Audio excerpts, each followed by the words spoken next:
오늘은 복 있는 사람 11번째 시간으로 환난 중에 다닐지라도 나를 살아나게 하신다. 한번 따라할까요? 환난 중에 다닐지라도 나를 살아나게 하신다. 할렐루야. 시편 138편에 나오는 말씀입니다. 여러분, 시편 138편 누가 지은 시이겠습니까? 다윗이에요. 다윗. 여러분, 하나님께서 다윗을 사랑하셨습니다. 사도행전에 보면 말씀합니다. 내가 이새의 아들 다윗을 만나니 내 마음에 합한 사람이라. 마음에 합했다 무슨 뜻입니까? 내 마음에 쏙 들었다는 거예요. 하나님께서 이새의 8번째 아들, 그러니까 여러분, 하나님께서 마음에 들어하고 쓰시는 사람은요, 세상의 기준과 다를 가능성이 많습니다. 사무엘이 찾아와서 이새에게 말하잖아요. 이새여, 당신 아들들 다 좀 데리고 오셔. 특별한 일이 있으니까 아들들 다 빠지지 않고 데리고 오셔. 그래서 큰 아들이 와서 키도 크고 잘생기고 얼마나 잘났는지 심지어 사무엘도 저 정도 되면 하나님 쓰시겠다 그런 마음이 들었다는 거예요. 그런데 하나님이 그 사람 아니에요. 둘째 아들, 셋째 아들 다 왔는데 7번째 아들까지 왔습니다. 그래도 하나님께서 저 사람이다 말씀하는 사람이 없었습니다. 그 사무엘은 물어보잖아요. 아들 다 데리고 오랬는데 다 데리고 왔습니까? 사실은 우리 말째가 하나 있긴 한데 걔는 그렇게 쓸만한 애는 아닙니다. 아버지 보기에 그렇다. 그래도 그 말째를 데리고 오십시오. 그래서 아버지에게도 별로 인정받지 못하는, 별로 내놓을 것이 없는 8번째 아들 목동 다윗이 오니까 하나님 뭐라 그럽니까? 그의 머리에 기름을 부으라는 거예요. 아버지에게도 인정받지 못했습니다. 형들도 말째 아들 별 기대하지 않았습니다. 세상적인 기준에서 크게 내놓을 것이 없는 다윗이었지만 하나님께서 다윗을 마음에 들어 하셨습니다. 다윗을 사랑하신 그 하나님께서 오늘도 우리를 사랑하시는 줄로 믿습니다. 세상적으로 별로 내놓을 것이 없어도, 딴 사람들이 그렇게 높여주지 않는 인생이라도 하나님께서 저와 여러분을 사랑하시는 줄로 믿습니다. 그 사랑을 받은 다윗, 하나님을 사랑했습니까? 사랑하지 않았습니까? 나의 힘이 되신 여호와여, 내가 주를 찬송합니다. 내가 주를 사랑합니다. 주님을 사랑하고 살았습니다. 그렇게 하나님의 사랑을 받고 하나님을 사랑하고 살았던 다윗, 삶에 어려움이 있었습니까? 없었습니까? 많았습니다. 어떤 분들은 살면서 그래요. 나는 왜 이렇게 지질이 힘들고 어려워? 어떤 사람은 좋은 남편 만나더니, 어떤 사람은 좋은 부모 만나고, 어떤 사람은 좋은 친구 만나는 것 같은데 나는 왜 이렇게 지질이 복이 없나? 그런 사람 있습니까? 없습니까? 있지요. 하나님이 나를 사랑하시는 거 아닌가? 왜 이렇게 내 삶에 고난이 많나? 어려움이 많나? 어떤 사람은 보니까 어려움 없이 탁탁탁탁 되고 탄탄대로를 달리는 것 같은데 내 삶은 왜 이러나? 여러분, 다윗은 스스로의 삶을 보면서 어떻게 생각했겠습니까? 주님, 왜 저의 기도를 들으시지 않으십니까? 하나님, 전리 수렁에서 건져주십시오. 여러분, 우리 시편을 묵상해 오지 않습니까? 수많은 다윗의 시는요, 탄식하는 시. 하나님, 나를 살려주십시오. 하나님, 나를 치려고 일어나는 자들이 얼마나 많은지 모릅니다. 그것이 다윗의 고백이었습니다. 하나님의 사랑을 받아도 하나님을 사랑하는 인생도 삶의 어려움이 많이 있다는 것을 여러분 기억하시길 바랍니다. 어떤 때는 하나님을 사랑하는 자를 시험하기 위해서 마귀가 어려움을 주는 거예요. 시험 당하는 일은 우리에게 속해 있지 않지만 때때로 우리의 삶에 시험이 다가오고 어려움이 다가옵니다. 그것은 하나님의 나를 사랑하시지 않기 때문이 아니라 우리를 하나님의 정결한 도구로 사용하기 위함이다라고 하는 것을 여러분 기억하시길 간절히 바랍니다. 특별히 다윗이 겪었던 큰 어려움이 있었습니다. 살면서 어려움을 많이 겪죠. 그런데 요즘 그 중에 제일 우리가 힘들게 겪는 어려움이 있습니다. 그것이 무엇입니까? 사랑하는 사람으로부터 미움을 받는 겁니다. 가족으로부터 미움을 받는 거예요. 다윗 장인 어른이 있었습니다. 사울 왕이었습니다. 그런데 사울 왕이 그를 미워합니다.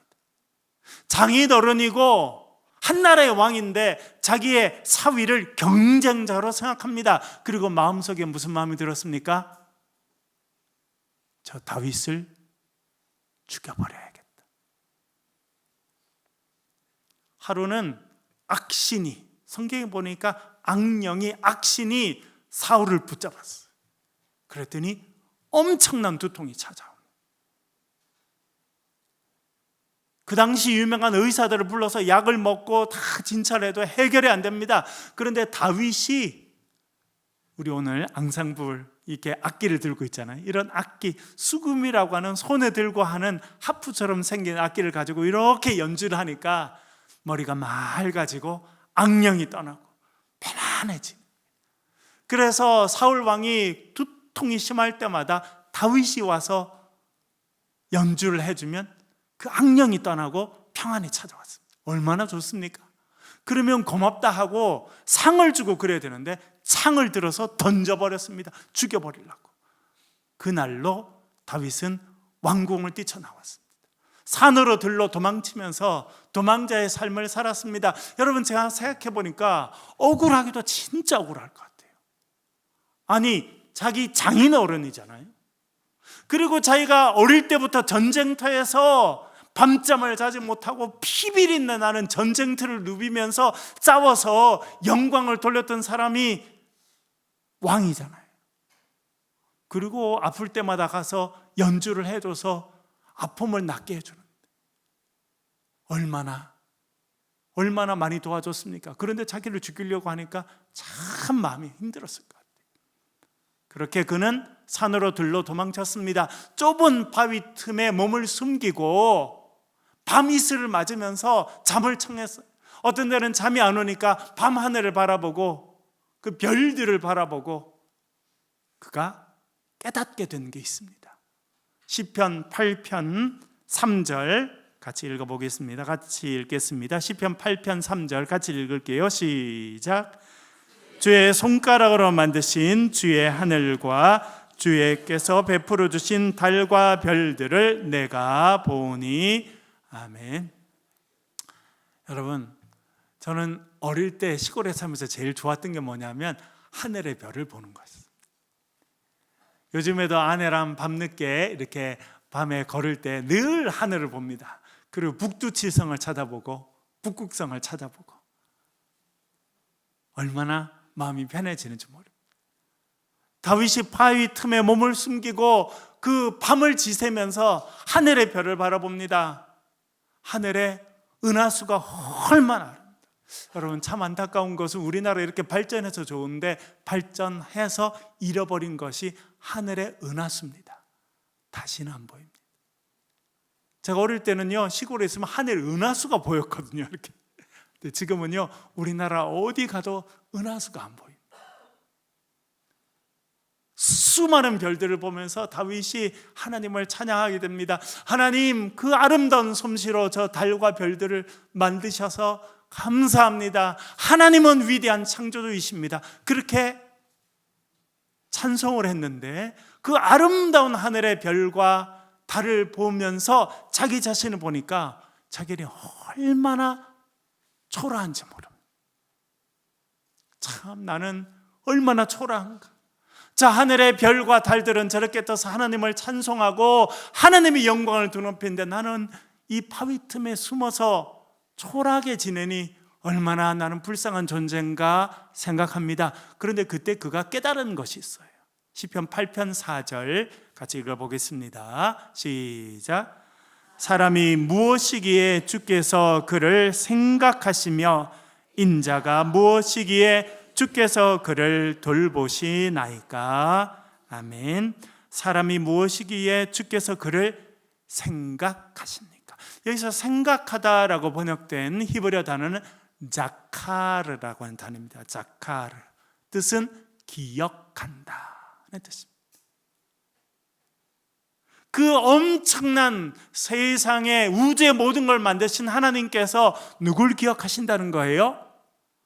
바위 틈에 숨어 있는 다윗을 기억하신다는 겁니다.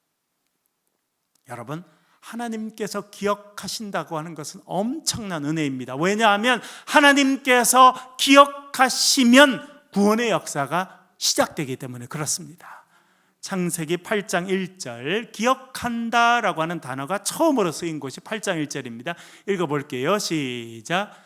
하나님이 노아와 그와 함께 방주에 있는 모든 들짐승과 가축을 기억하사 하나님이 바람을 땅 위에 불게 하심에 물이 줄어들었고. 할렐루야.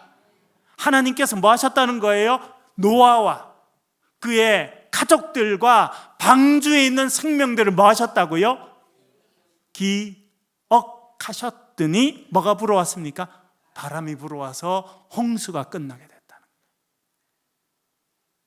또 기억하신다는 단어는 출애굽기 2장 24절에 쓰입니다. 같이 한번 읽어보겠습니다. 2장 24절 시작. 하나님이 그들의 고통 소리를 들으시고 하나님이 아브람과 이삭과 야곱에게 세운 그의 언약을 기억하셨다는 겁니다.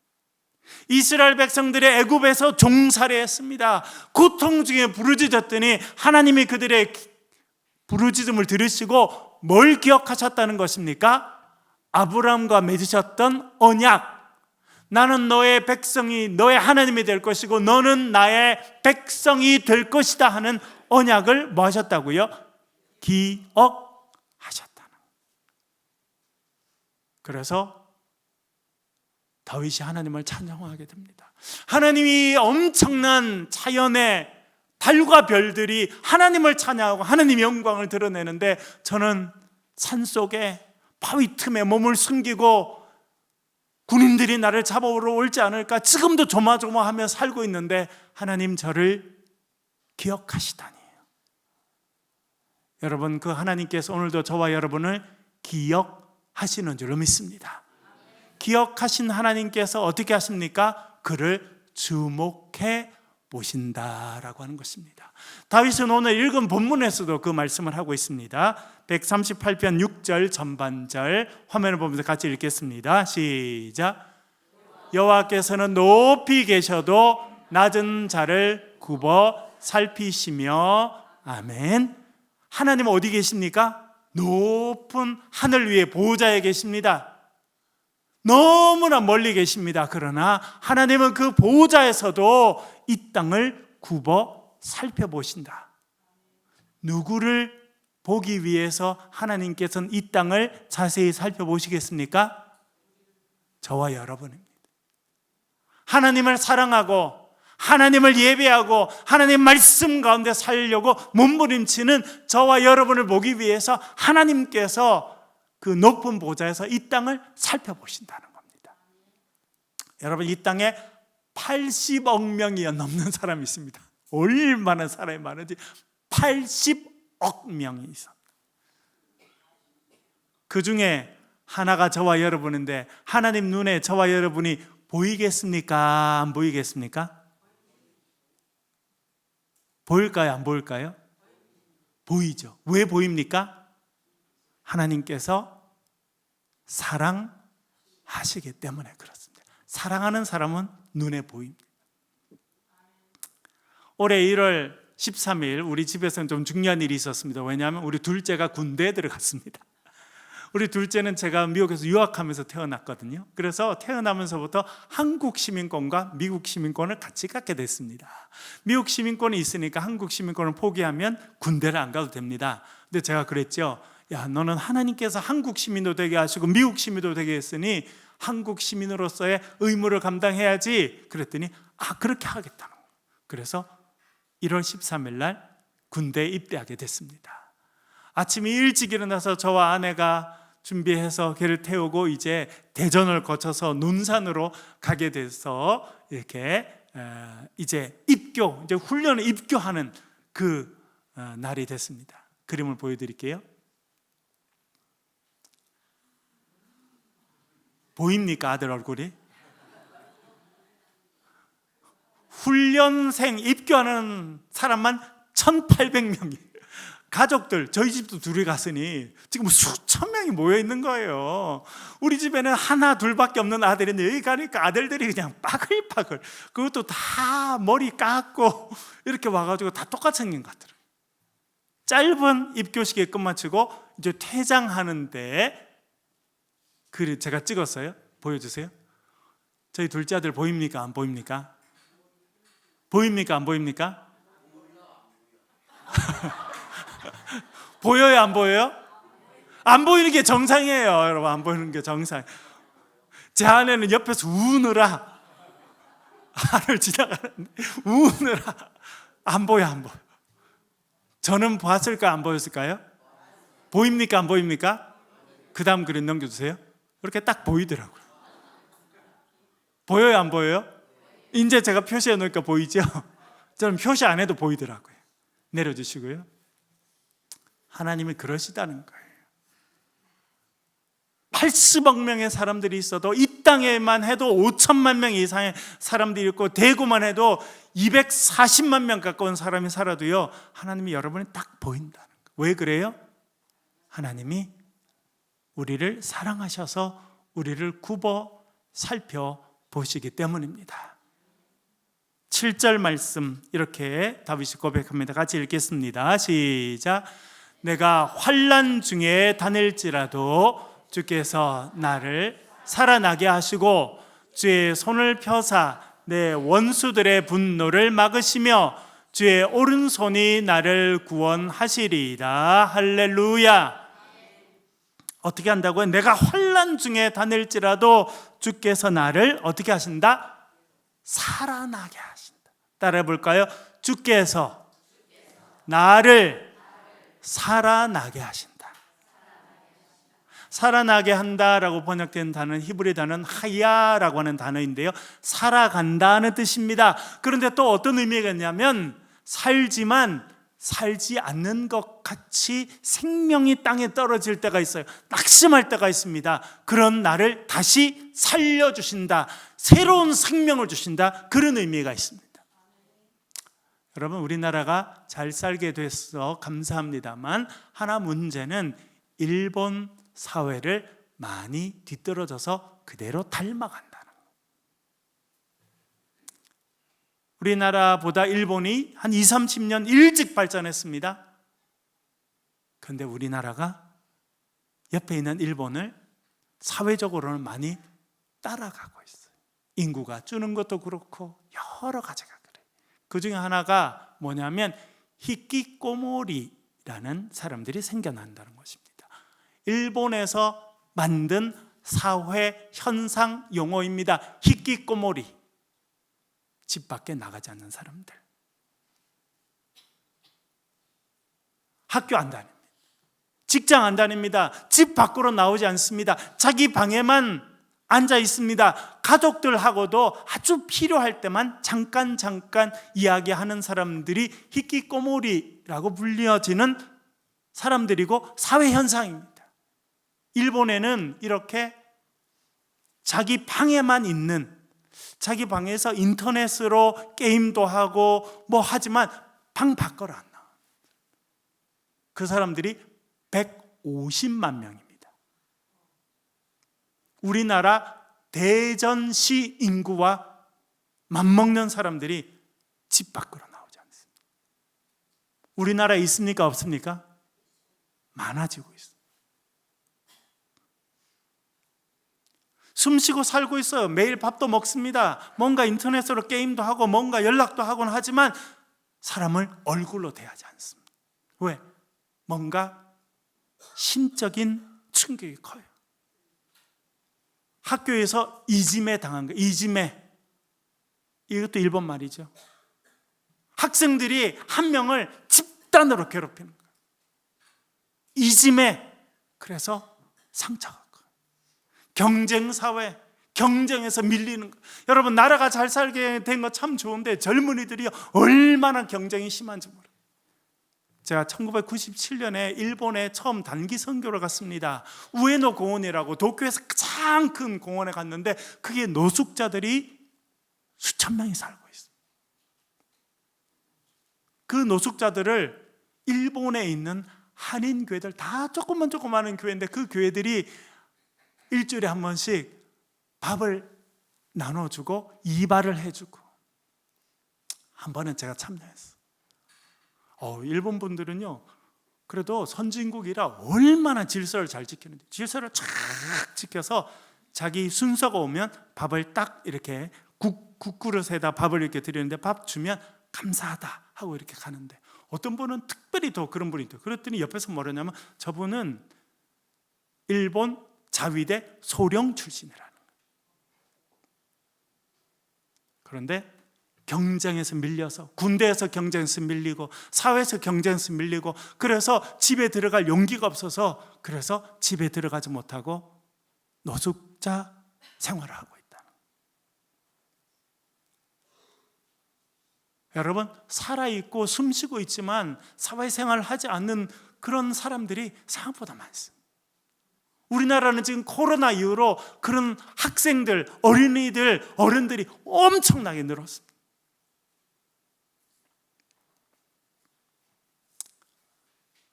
내가 환난의 길을 다닐지라도 하나님께서 나를 어떻게 하신다고요? 살아나게 하신다. 살아나게 하신다. 집안에 갇혀있던 사람들이 집 밖으로 나오고, 사람을 안 만났던 사람들이 사람을 만나게 되고, 낙심과 절망 가운데 살았던, 어두운 가운데 살았던 사람들이 밖으로 나와서 하나님을 찬송하는 것이 다시 살아나는 일입니다. 하나님께서 우리 인생 가운데 그런 역사를 허락해 주실 줄로 믿습니다. 지난 수요일 날 우리 수요 기도를 끝마치고 제가 교인들에 다 인사하고 났는데, 제 아내가 정도원 집사님하고 서 있더라고요. 그럼 집사님이 무슨 사진을 하나 보여주신 거예요. 그랬더니 오늘 낮에 여기 정한이 집사님 계신데 딸 정한이 집사님이 찍어서 보내준 사진이라는 거예요. 그래서 사진을 보여줬어요. 저도 깜짝 놀랐어요. 제가 그 사진 보여드릴게요.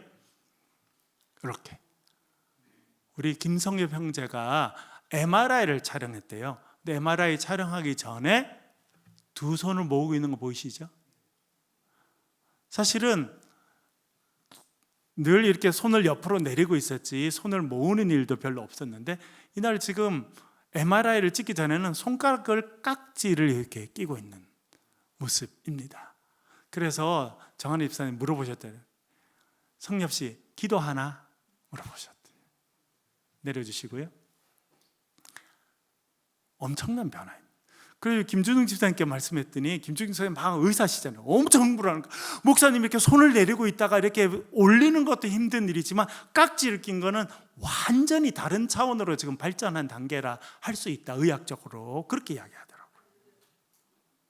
하나님께서 우리의 기도를 들으시고, 우리 정 집사님 기도를 들으시고 우리 김성엽 형제를 다시 살려주실 줄 믿습니다. 여러분, 우리가 때때로 고난의 길을 걸어간다 할지라도 하나님께서 우리를 주목해 보시고 우리를 살아나게 하시는 줄로 믿습니다. 그 하나님을 의지하고 살아가는 저와 여러분 되시길 주의 이름으로 간절히 축원합니다.